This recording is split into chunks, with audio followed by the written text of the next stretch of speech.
All right, we're good to go. So we'll go ahead and call the meeting to order. We'll begin with Pledge of Allegiance. Pledge allegiance to the flag of the United States of America and to the republic for which it stands, one nation, under God, indivisible, with liberty and justice for all.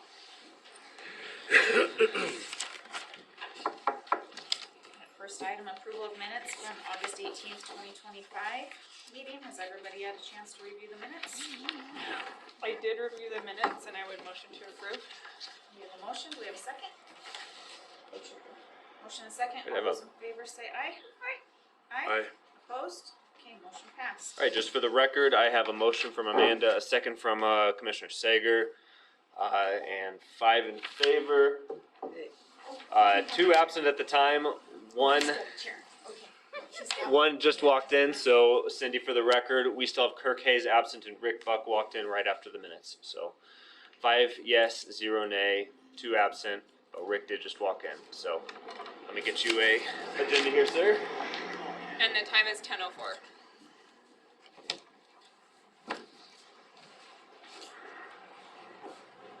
Okay, public comment non-agenda items. Is there anybody here from the public that has any items that are not on the agenda?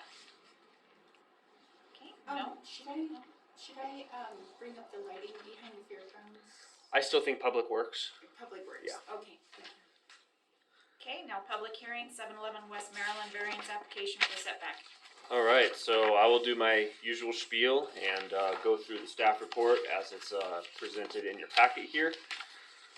Then, like we always do with these, we'll open up for any questions or clarification from members of the Land Use Board, and then we will open it up for public hearing in case there's anything that members of the public want to say regarding this. I do have a couple items that were submitted as comment, one this morning just over the phone, and then one that was submitted in writing last Friday that did not make it into the packet, so I'll make sure that those are read into the record. All right, so this is a variance application for the property at 711 West Maryland Avenue. You can see it on the second page on the exhibit that it's a small parcel that is on West Maryland Avenue that's kind of right at the intersection of Oregon Street and West Maryland Avenue. The applicant, Daniel Hash, through the agent, Ken Beck, is seeking to allow the replacement of an existing 19-foot by 31-foot foundation in the same footprint of the existing foundation. So right now there is a manufactured home on site, sitting on a foundation that, from my understanding, is not in the best shape. And the applicant is seeking to basically lift the home up and install another foundation underneath it and do one of either two things at this point. Either just put the home back down or put a new home on the site on the new foundation. They're kind of looking at both options right now. However, what we're doing here, today is basically the foundation, not the home that's going to sit on it. Because what is happening is that the existing footprint for the foundation is in violation of the side setback requirement of 5 feet in the R-2 district. So the lot, and I'll get into more of the lot specifics in a second, but the existing one is in violation of that zoning ordinance for 5 feet of setbacks on either side, and what International Residential Code requires and stipulates is when you lift a manufactured home up, you're treating it as a substantial improvement or a substantial change to the property that at that point no longer qualifies it for grandfathered non-conforming uses. So we see that in town sometimes when someone lifts up a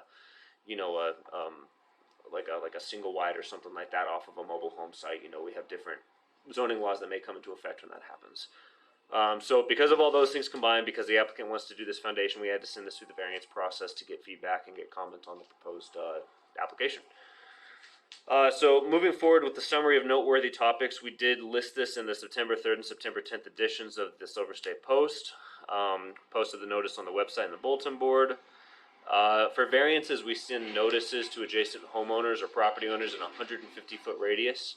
It's a little bit smaller radius than we do for a conditional use permit, so those owners received a letter.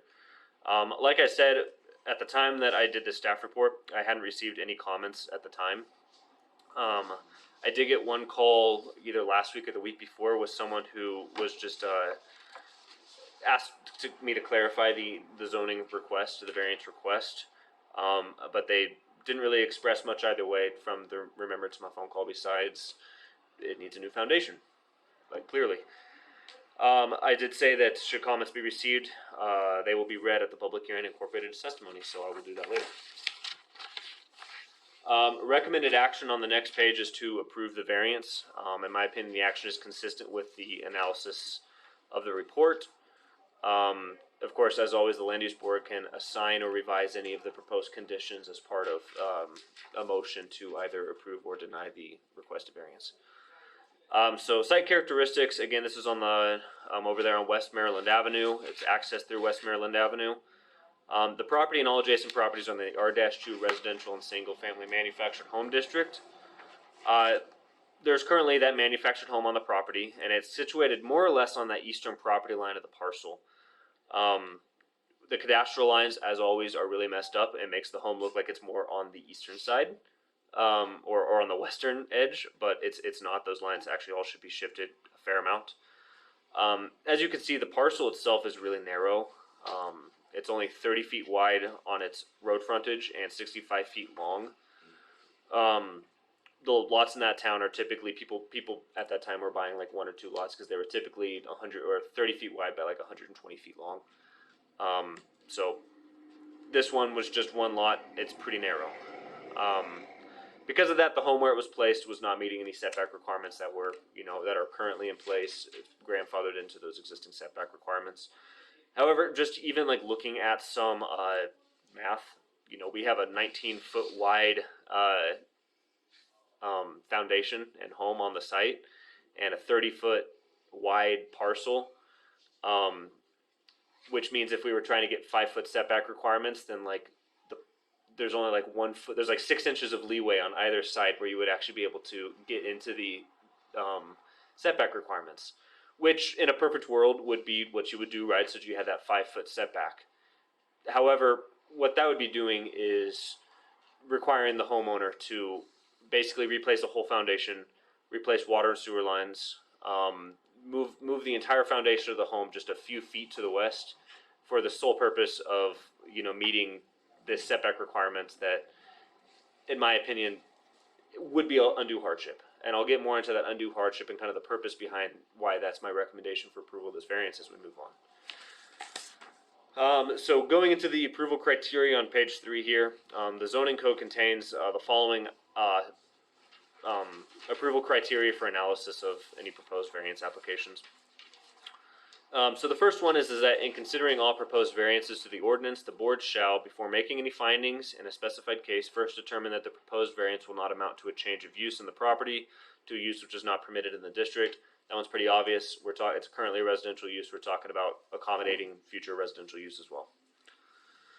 Next is that special conditions and circumstances exist which are peculiar to the land, such as the size, shape, topography, or location, that are not applicable to other lands in the same district, and that literal interpretation of the provision of this ordinance would deprive the property owner of rights commonly enjoyed by properties similarly situated in the same district. All that being said, that's kind of like the undue hardship clause. So is there something particular with this site or the way that it exists for the current home and property owner that meeting that zoning ordinance would pose an undue hardship that other property owners may not have? And in my opinion, it is. The parcel is very narrow. Typically someone who has, a wider parcel would be a lot more able to fit into existing setback requirements, especially if they had a grandfathered house that wasn't posing any setback issue before. You wouldn't need to worry about this for most people. You would have a house that easily met 5-foot setback requirements, and you would just move forward with doing a renovation like what these guys are talking about doing. So in my opinion, it's an undue hardship. Moving that foundation just a couple feet or even a couple inches to meet the new setback would just be cost a lot of money for really, in my opinion, no real purpose. It would likely update the address too, which I did verify just before the meeting with county staff, that if you move the foundation, then it might change the approach and it might change the address as well. So that's just something to think about. Interesting. In addition. Yeah, it's a lot. Next is that the special conditions and circumstances do not result from the actions of the applicant. The applicants did buy this home or build this home, but they're not responsible for the current setback requirements. They're not responsible for the location of the current home on the setback, and everything else around it has already been purchased.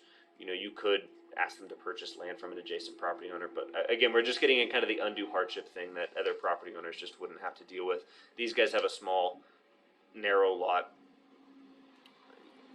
that is not the result of their actions, besides the purchase of it. Next is that the granting of the variance requested will not confer a special privilege to the subject property that is denied other lands in the district. In my opinion, it's not really a special privilege. Everyone is allowed to build a manufactured home with a foundation in this zoning district. Most properties in the district are on wider lots, and so meeting those zoning criteria is a lot easier for other homes. But there's no special privileges that these guys get that other homes don't get, besides just keeping the existing home that's already been grandfathered in the same location it always has been.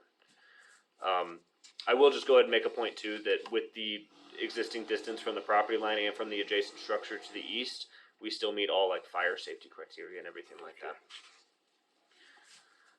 Next is that granting the variance will not be materially detrimental to the public welfare or injurious to the property or improvements in the vicinity and zone in which the subject property is situated. Again, I kind of just spoke on that, that the fire safety aspect is still maintained. Current structure has been situated on the existing foundation for many years with no issue. I did say with no issue without some of the public comment that I'll read later into the record. However, and we'll get to it, the foundation itself and the location of the home did not appear to have contributed to any issues with the property. So when I say no issues in here, I do recognize that there is some things that were submitted that we will talk about later.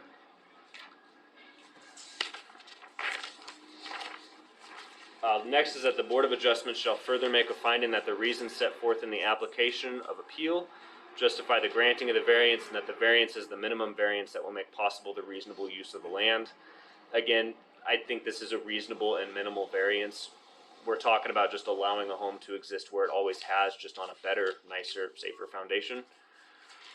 Again, I think the undue hardship would actually be, and the unreasonable use of the land would be making them move it so that they barely meet setback requirements.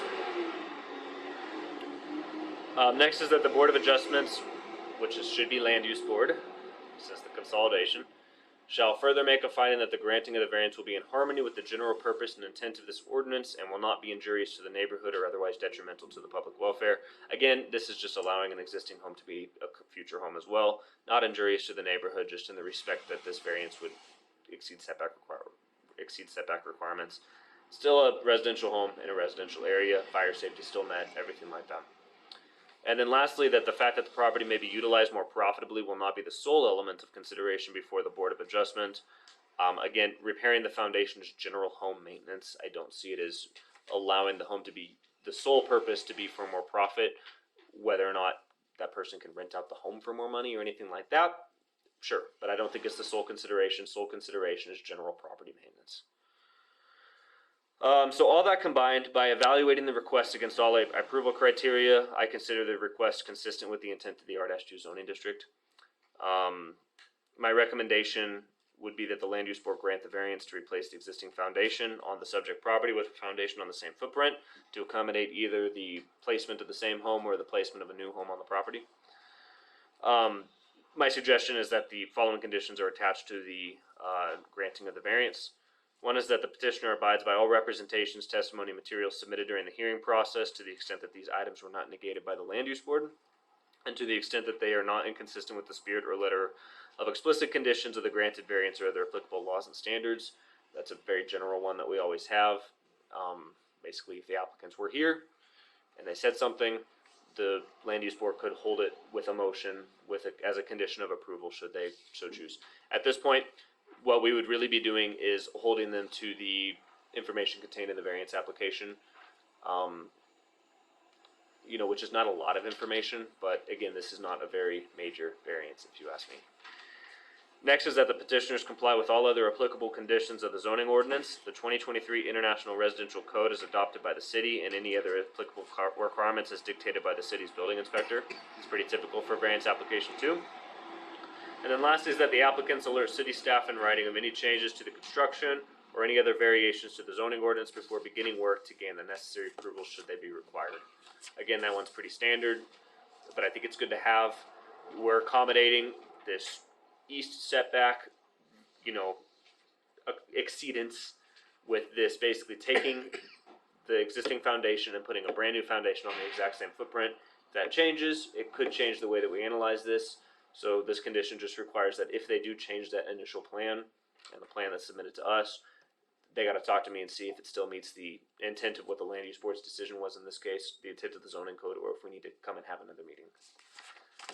Okay, so all that being said, at this point, I would ask if there's any questions for clarification from members of the land use board, and then following that, we would open it up to public hearing and go from there. I have a question. Yes. And it probably doesn't truly relate. When was the lot first established?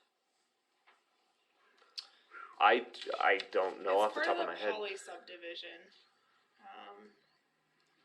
So that would, if you found the date of that, that would tell you when it was developed. On those lines, I was actually curious, it looks like, and I just can't tell from the cadastral boundaries here, is that a separate parcel from the parcel to the north, the kind of T-shaped Yeah. parcel to the north? And that's why it's a special tract and poly lot. So the legal description on the application is not correct. My legal description is correct in my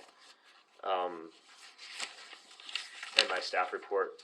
It pretty much just carves out a chunk of that existing. It looks like there was probably like a chunk that was deeded to that northern property owner.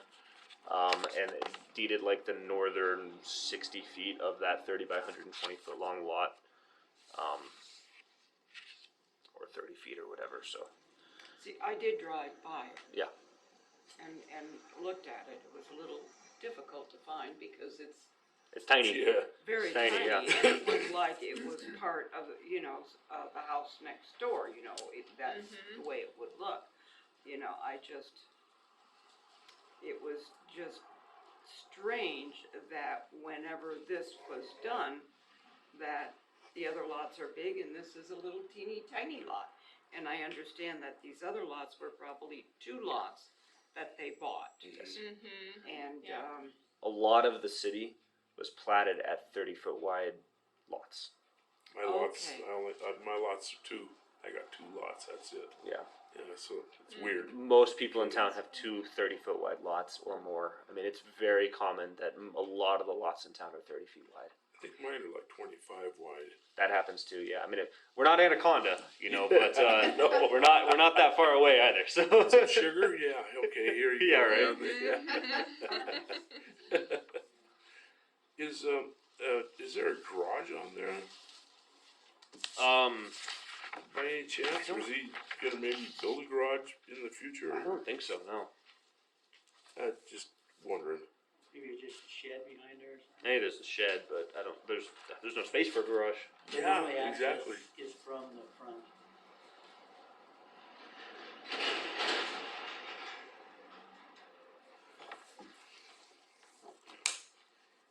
Anybody else have any other questions, comments? He answered my question on fire, so, nope. All right. If there's no other questions, like I said, I had to. Yes, absolutely. So let me just, for the record, at 10:22, open up the public hearing. So please state your name and whatever comments you'd like to make, sir. Rick Whitaker, I live at 715 West Maryland. I'm the property owner east, but he owns the other property on the other side of him, on the other side. So he owns that big house lot, and then he owns this little place. So why can't he just go over 5 feet the other way, or whatever? because you would have to, You'd have to change it. Would you like my answer to that, sir? Yes. I mean, I know this is, I don't know, understand any of this. well, thank you for being here, though. It's always good to have the neighbors at these things because you've lived there a lot longer than. My two thoughts with that were that even moving it 5 feet closer to his other property is still going to put it in violation of that side setback because there's so little space that can exist on this parcel that unless he's in the very center of his lot with only 6 inches on either side of his home, then he'd be in violation of the setback. The other thing is that he owns both parcels now, but when this board makes land use decisions, they don't necessarily look at the ownership, because eventually one of those is going to sell, right? Or both of them are going to sell. So, and then the new owner, there could be two separate owners. So, if he exceeds his setback on that side, and then the lot sells, then it's the same issue just with a new owner in the future. So, we're looking at just the land use and the zoning codes itself, and not just the ownership. So, well, thank you, sir. Mr. Whitaker, I also have your letter here. Did you want me to read it into the record? I'd be happy to read it for you. This is why he has not helped me at all. Okay. So I do have a letter that was submitted Friday afternoon from Rick Whitaker and Deborah Wilson, who live at 715 West Maryland Avenue, regarding the variance public hearing for Daniel Hash with Kenneth Beck as the representative at 711 West Maryland Avenue. I will go ahead and read this letter in its entirety. It's unfortunate for Mr. Hash that he has quote-unquote undue hardship to adhere to setback requirements. Mr. Hash never had any concern whatsoever for the several times his issues/negligence encroached upon the 5-foot side setbacks on the east of the property, which is 715 West Maryland, and caused said property to be dug up for intervals of months and the continuous very heavy flow of water that flooded Mr. Hash's home for years. These quote-unquote issues date back at least 2 years before Junior Horsewell retired. Miss Gina McHugh can attest to the number of certified letters sent to Mr. Hash regarding the seriousness of the situation. More times than can be counted, the benefit of the doubt has been extended to Mr. Hash, which he has cavalierly ignored. We are adamantly opposed to Mr. Hash being granted a variance for his 711 West Maryland Avenue property. We don't think his negligent behavior for years should be rewarded, nor the disruption to our lives should resurface again. Sincere regards, Rick Whitaker, Deborah Wilson, 715 West Maryland Avenue. Do you mind if I ask a question? So there were some issues that were in that 5-foot setback space because there's an encroachment? So were there issues that were in that 5-foot setback space because of the encroachment that would have otherwise remained on the property? Is that kind of what you're saying with the water damage?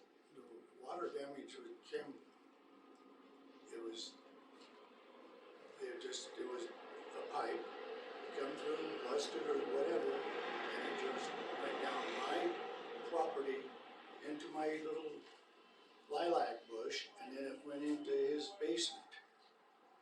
So all this time that was happening, we tried to, the first time, 2 years it took us they dug it up on my property to find the pipe that did it. Evidently, they didn't fix it right. So then it happened again, and it took him 6 years in order for him to certified letters, this and that. And then they fixed it. Now it's nice and dry there. Everything is fine. He never did put nothing, no grass back. I had to reseed it, or I think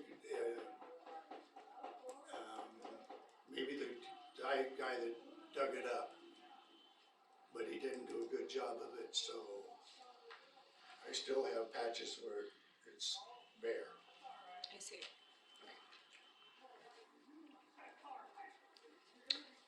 Connie, do you have anything? All right, unless there's any other comment, I will go ahead and close this public hearing and open it up for land use board discussion.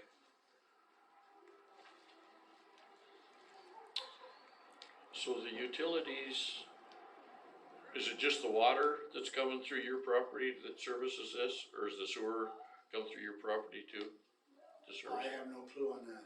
It was the water pipe.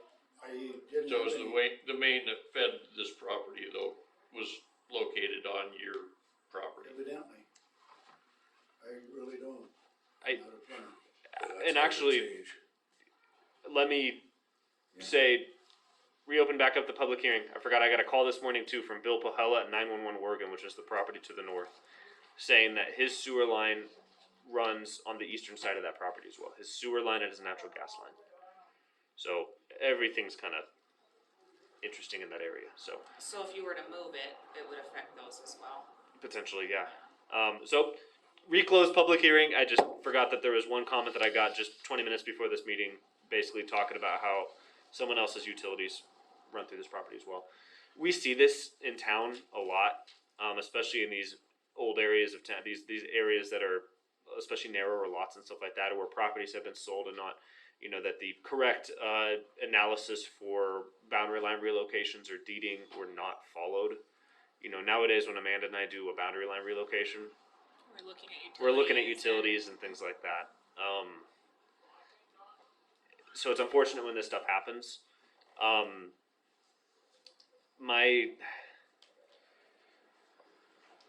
thought with this is that they're two separate things, and that's my opinion. The land use board can have another opinion on that. But when we look at water lines, when we look at sewer, natural gas, when we look at the issues that you had on your property, when we look at all of these things, that there might be some issues with the property that should potentially be remediated, or at least examined.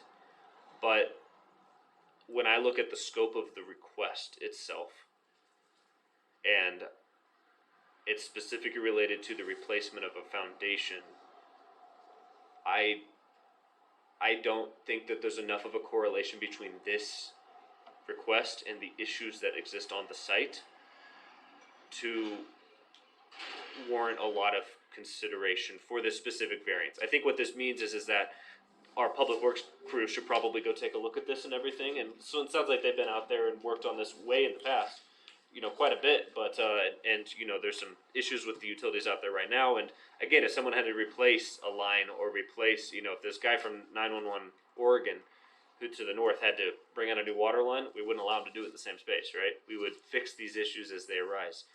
However, when we do land use decisions, we have to look at conditions of approval or denial, or reasons for approval of denial, that are rationally related to the request at hand.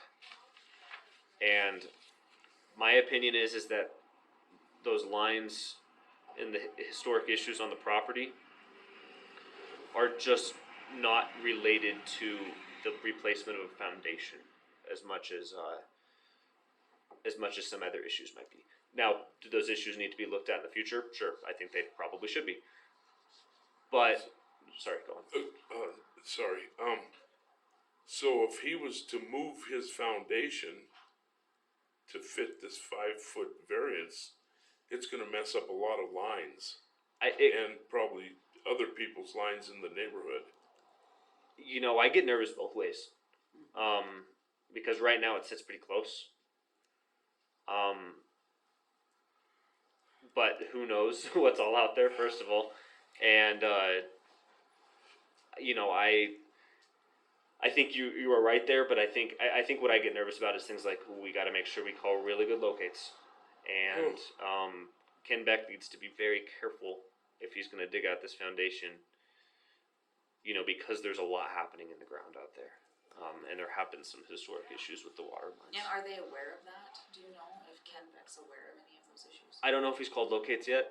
I will make sure that, depending on the results of this meeting, that he's aware of all these things. That would be my responsibility to do that. If the line is messed up, whose responsibility is it to replace it? Sounds like the line is no longer messed up. Well, it could be, it's working now. Yeah. It worked 5 years, and then it went gunny bags again. So I don't know. So, I'm not a lawyer. Really?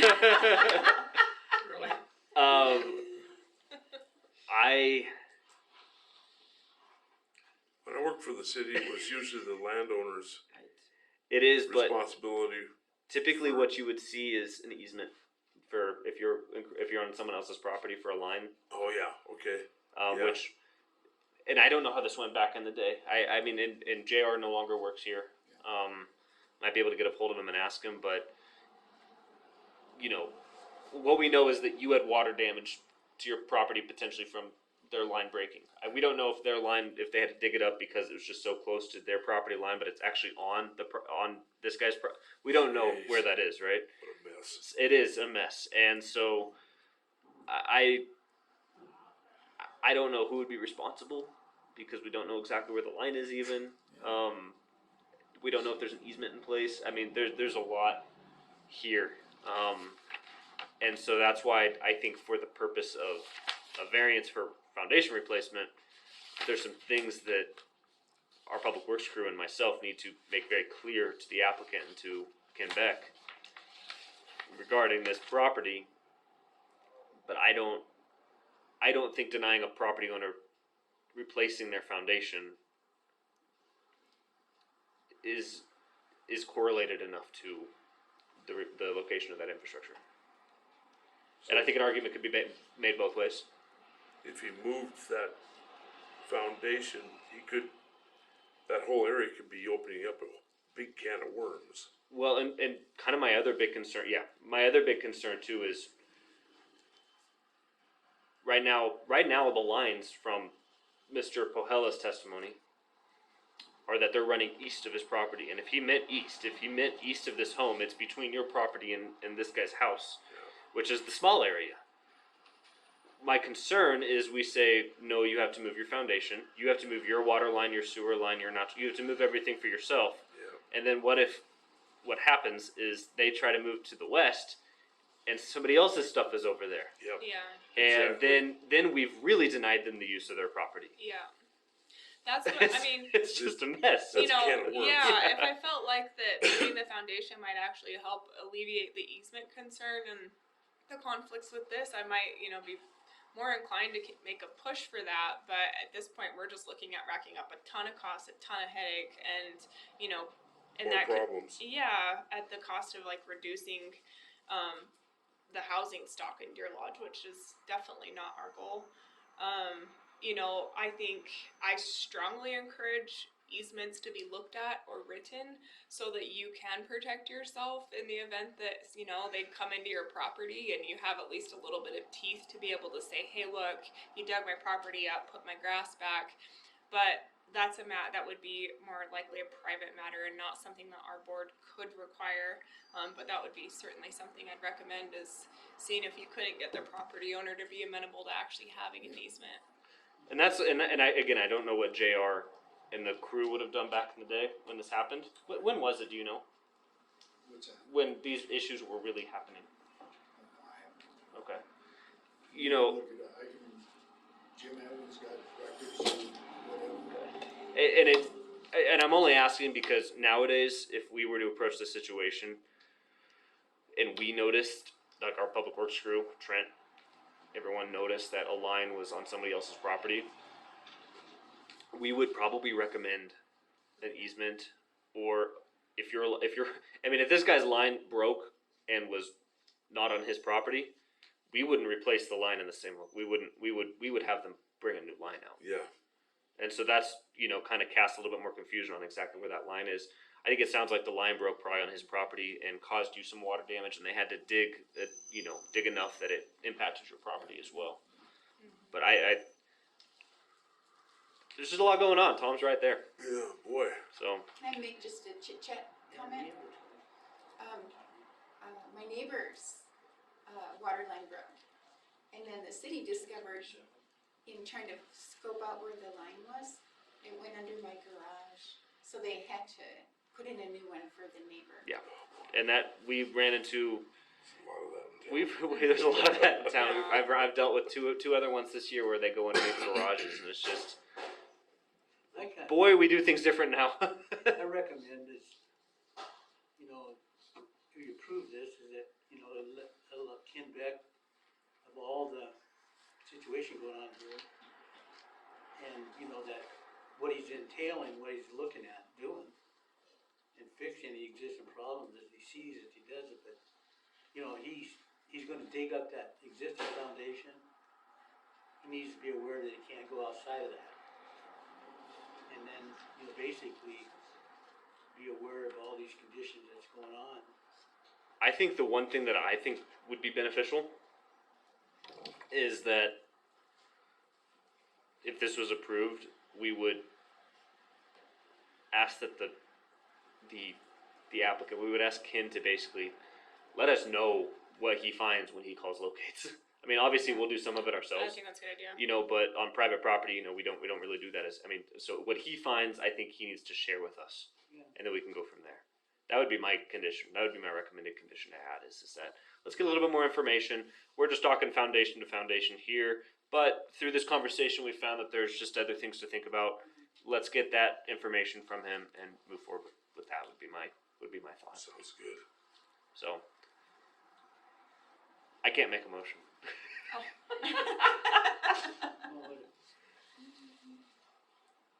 Or you make, motion to proceed and wait further down to hear what they find out about this, or to approve it? My recommended motion would be to approve the variance with the recommended staff conditions, plus the addition that the applicant or the applicant's agent has to tell the city what they find out on the property in terms of where the other infrastructure is Yeah. located. Which is a long motion, but that would be my recommended one. So if someone just to say I echo that for my motion, have at it. No, I agree with that, I recommend that. Okay, so we have a motion, do we have a second? Second. And a by Dan. motion from Rick and a second from Dan Sager. Before we have a vote, can we open this up if there's any other discussion or public comment? Is this house rented out currently? Yeah, it's a rented property, right? Do you know? No, he's never rented it. Why he wants to put it back together now, he's got a married a married daughter, and they're gonna move in. But the other house on the other side is rented, or was rented. That's helpful, thank you. All right, Okay, motion and a second. Take a vote. All those in favor say aye. Aye. Opposed? all right, for the record, we had a motion from Mr. Buck, second from Commissioner Sager. The vote was 6 in favor, 1 absent. Motion I'm carries. thinking, Oh, just a minute. oh, She okay. hasn't voted. Oh, I I- saw your mouth move. No, I'm thinking because, just give me a moment. Now,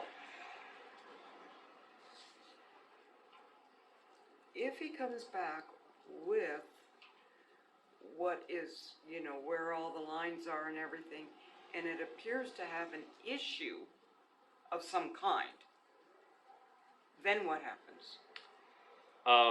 If they have to change where their foundation is going because of an issue they find, then they have to Reapply? potentially. Okay. Or we would just ask at that point, if there's an issue with doing it on the site, go ahead and build a new foundation on existing setback requirements. Yeah. Would be my thought. Or if you don't want to, come back and reapply. But if things change, then it's already a condition that was just voted on and approved. Okay. And that is a condition that they do have to, if something materially changes, that we have to re-review it. Okay. It's just how do you follow up on that, I guess? I mean, if they don't tell us they find anything, what kind of teeth do we have? It's a good question. I think, well, we're going to be on site because of our building inspector. And so, we can, if we sign it as a condition saying, let us know because finding out the information, I think, is really, I'm sure Ken Beck has already done a little bit of his due diligence to make sure where the, if this is a feasible project, right? Who knows? I hate But- to interrupt, but I have a doctor's appointment next week, Okay. so Well, I'm gonna have to go, but, so. okay. Thanks, Rick. Thank you, Rick. Thank you, Rick. So I think with our building inspector being on site, that's going to determine, hey, Sean, is this the foundation that's on the same? Are they applying for the same exact thing that what this is? If not, then, well, we'll have that conversation, right?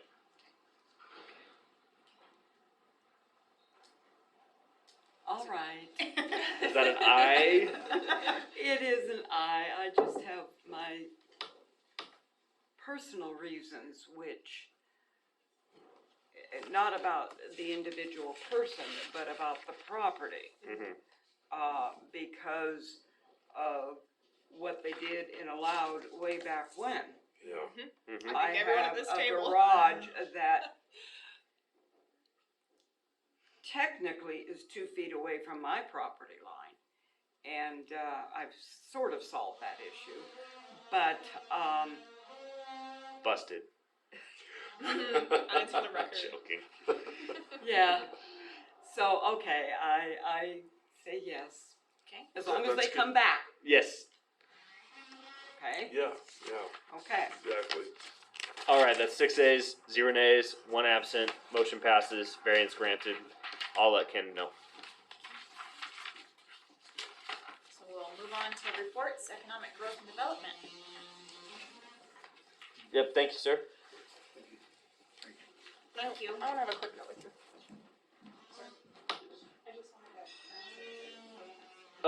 No report. Actually, we didn't have a meeting. I was gone, on vacation.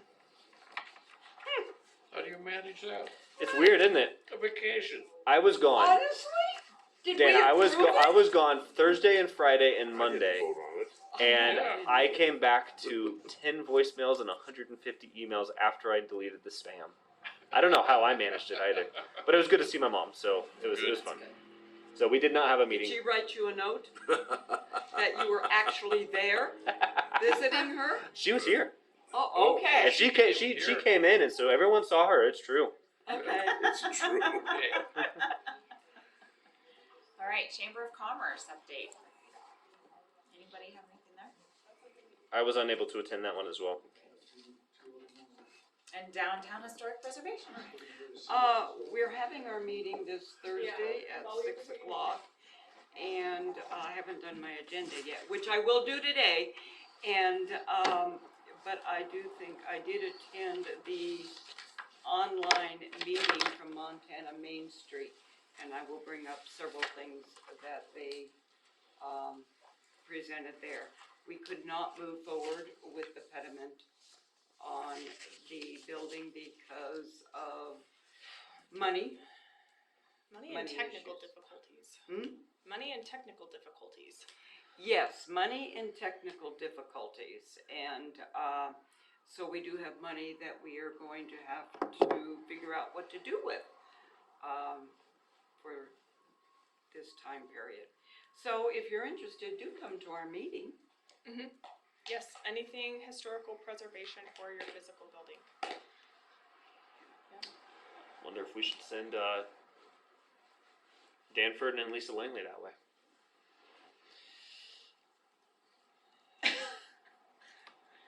Yeah.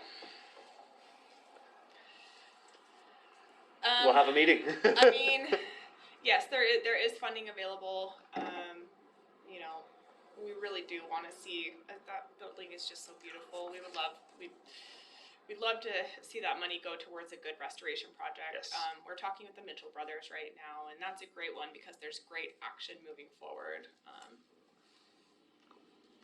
And there is, if you're talking, I don't know what money you're talking about, but Montana Main Street has 50,000. Their grant is due, I think, the middle of November. I did print out the application, which I'm bringing to the meeting to go over. That Just- might be a good resource. We haven't done a Main Street grant in a while. No. Yeah, and the match is $1 for every $5. Mhm. So it's That could doable. That could be a good one. Mhm. That might It's actually be doable worth because it. we'll get 6, so whatever, we could do it. Okay, I guess worth looking at. I think that's a good. so you're gonna If you be can- at our meeting? We'll see. If you can match those 2 pots of money, then definitely, Yeah, because one's Well, federal. and depending on what Main we're Street money is like, is that a pass through for federal? I always forget. probably that's very likely. What building are you talking about? pardon me? What building are you talking about? The Coleman Lansing building where the bakeries are, the pediment on top, Oh, I'm gonna take this. Just keep on going. Okay, Sorry. that's fine. and, it fell off years ago. somebody put it somewhere and no one knows where. What's a pediment? That's the The top. arch on top of the building. Oh, okay. You know, there's Pretty's only up one there. there. Pretty stuff. Okay. So would you have to rebuild the other one then, since the other No, one's you missing? just replace it, and what you do is you go up there and you scan it with the new modern technology, and then you put it through your machine. But unfortunately, I didn't realize, and no one did in our group, how big it was actually. Yeah, It's huge, that fell and off. Oh, and jeez. it would take a little more of an effort than everyone thought. So, and we had a substantial amount of money for historic preservation. But when the first individuals could not do it, we went to somebody else, and unfortunately it was pretty much doubled after that. So we don't have the money. And we lost our money because we couldn't use it within the time period that SHPO gives us. Does anyone know the status of the current repairs on the daycare that Jordan was talking about? Do we know where we're at with that?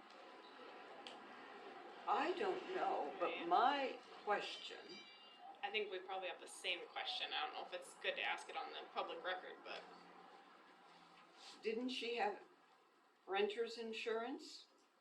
there was a check cut. Oh, Just unclear where that, if that's just like floating around because somebody didn't take care of it, renter's or... insurance is different than the owner's Oh, insurance. there was renter's Okay. insurance as well. Yeah, because potentially. if she's leasing the building, I mean, shoot, if I was in a house that I'm leasing, I would certainly have renter's insurance to protect not the building, but what Your was personal property. my No, personal it's okay. property. We are just being BSing now, so Okay. that was fine. Are we off? Are we? Yeah, we're good. We were just We'll gossiping. We'll continue Are the we? conversation. Did we adjourn? No. So we can move on to Yes. continued business none, new business none, and staff or committee comments. Anybody have any staff or committee comments? You have anything, Dan? Yes. We have a new We got a commissioner. new commissioner Oh. again, Leonard Wortman. Appointed there last time we were in, so he's been on for a week and a half about now, I guess. Good. He was former Jefferson County Commissioner for 19 years there. Was a county assessor for one term over there in Jefferson County. He lived here out of Garrison for the last 3 years, and so he threw his hat in the ring. The experience is going to be valuable. That's great. Good. Anybody else? I'll provide a brief update on the fairgrounds. We are looking at a design build contract. And so we are trying to we are on a very tight timeline to have a grandstands constructed by next season. And so we'll be meeting with the commissioners next week to review the proposal, and that would go out to bid. And so we don't have a final design per se. We have a picture that we will reach out to the public. So we will be doing some public engagement, just kind of getting people's feedback on the proposed idea. But the design build concept will actually have us moving forward on design and construction simultaneously, so that we'll have professional oversight as we take down the remaining grandstands, making sure that there's pieces that get preserved, but that we have that professional oversight through the whole process. But it's going to start moving very quickly. It's going to have to move quickly. So we're just going to have close coordination with the commissioners, our budget, and we'll have to definitely do a little bit of public outreach as we move into this. So that's where we're at with that. We'll be having some public meetings soon, and we are still so far we're on track, but we're going to have to move quick. Have you selected a design build firm? Nope, we just put together the bid documents. I've not reviewed them yet, and then we will approve them with the commissioners next week. So. Are they next week? Oh, dang it. I had it wrong on my calendar. I wondered. It's our That's Mako fine. conference. Oh, you're not in any days Oh, it's next conference week? season. Not next week. Which means I'm not going to see you for 3 weeks. We gotta come in kind of individually and do payroll on Thursday, but we won't be together, it'll be kinda individual coming in just so we can approve payroll. We might have to do some quick maneuvering and get you in on Wednesday and just have a Wednesday's pretty preliminary. full too, Wednesday is? fall interviews, Oh, okay. I do believe. But we Okay. could probably push it in to toward the end of the day. We'll have to look at that then. We wanted to talk to the grounds board first and make sure we had that comment, but, okay, good to know. The fun of scheduling life.